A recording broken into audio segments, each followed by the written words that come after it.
The extermination camp in Treblinka was set up in spring 1942, next to an existing prisoners' work camp. The terrain was in the shape of a trapezoid, measuring 400 by 600 meters, and surrounded by 2 rows of fencing and heavy barbed wire barrier.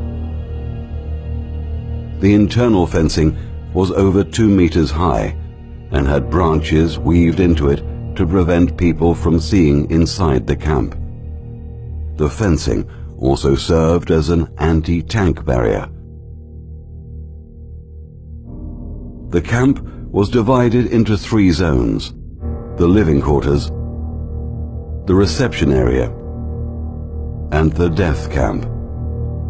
The living quarters were for the SS and Ukrainian Guards barracks, administration buildings, warehouses, and workshops, as well as the barracks for the Jewish prisoners who were forced to work in the camp. The reception area was where the transport trains arrived, and where the Jews went through a selection process and were stripped of their clothes and belongings. The death camp was where mass murder was committed in gas chambers, and the bodies then buried in mass graves.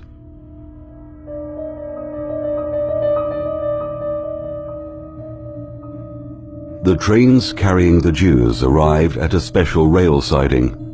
Around 20 wagons could stand there at any one time. Mostly, the Jews were transported in packed cattle wagons with no water, sanitary installations, or any kind of medical help. Many died before they even arrived in Treblinka. To hide their true destination, the Germans built a fake train station. On the walls by the siding, there were fictional train timetables, directions to the departing trains, and other signs and notice boards to make it look like a real railway station. The first transport arrived in Treblinka on the 23rd of July 1942, carrying inhabitants of the Warsaw Ghetto.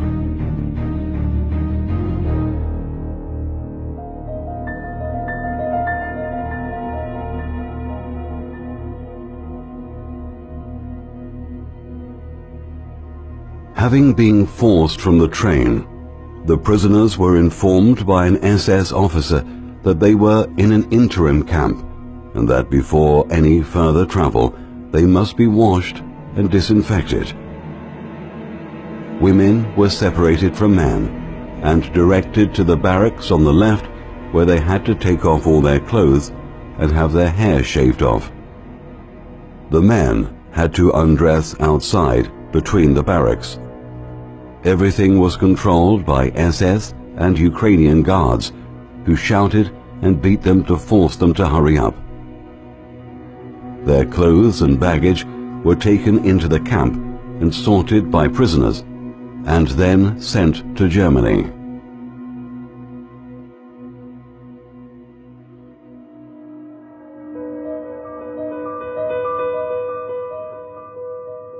The elderly, disabled, and children orphaned during the journey were ordered to a place called Lazaret.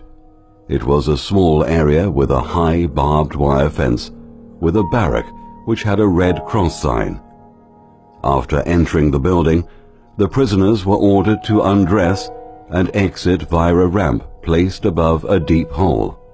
They were then killed by a bullet in the back of the head and thrown onto the pile of burning corpses in the hole.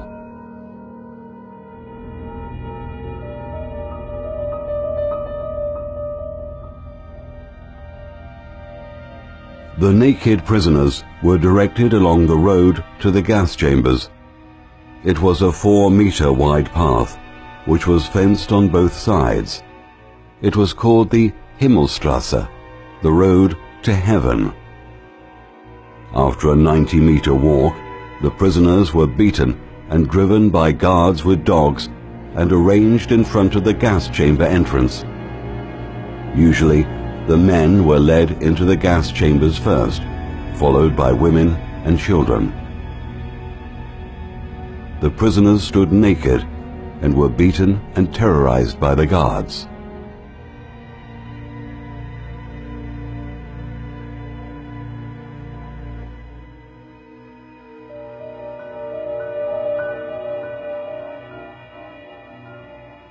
Initially, there were just 3 gas chambers in Treblinka. In the autumn of 1942, the Germans built a new building containing 10 chambers. Inside, the gas chambers looked like public baths with tiles on the walls, as well as showers. Once inside the gas chambers, the prisoners had to stand with their hands raised so that more could be packed in. Small children were thrown on top of the crush of people. After locking the victims in, a petrol engine was started in the annex. Carbon monoxide entered the chambers through pipes and the showerheads. It took about 25 minutes to kill the prisoners with the fumes.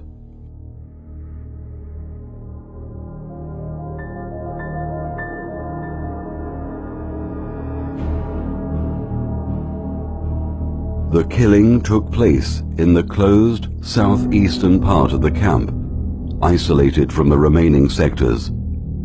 Killing the 2,000 to 3,000 people who had arrived in one transport of 20 wagons took the Germans 3 or 4 hours to start with. Later, they managed to do it in 1.5 hours. Liquidation of the corpses was carried out by a special group of prisoners, the Sonderkommando. The bodies of the gassed prisoners were removed through outer doors. After pulling out any gold teeth, the victims' bodies were buried in great holes inside the death camp. Following the orders of Reichsführer SS Heinrich Himmler, in winter of 1943, the bodies were dug up and burnt on grates made from train tracks. The smell of the bodies drifted for kilometers over the surrounding area. The last victims, Jews transported from Białystok, were gassed on the 21st of August 1943. According to the most recent research, around 900,000 people were murdered in Treblinka.